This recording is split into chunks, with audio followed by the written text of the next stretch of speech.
guys, welcome back to our channel 1-2-Step. In this video, I'm going to be teaching you guys on how you can change your Apple ID. So to do that, all you need to do is first of all be in your app library, and after that just go ahead and find settings over here. And once you're in your settings, all you need to do is just find this bar like button over here and just tap on it. And once you do that, just go and tap on sign in and security, which is right below personal information and right above payment and shipping. So once you tap in, you find these options over here that has change password, account recovery, and your Apple ID. So to change your Apple ID, you can just tap on edit over here and just tap on it.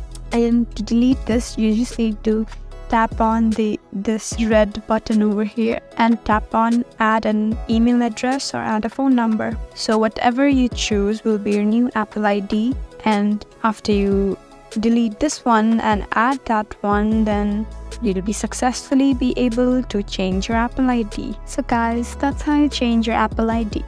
If you found this video helpful, then please leave a like and drop a comment down below. And if you want more helpful videos like these, then please subscribe to our channel. We'll see you again next time. Thank you for watching.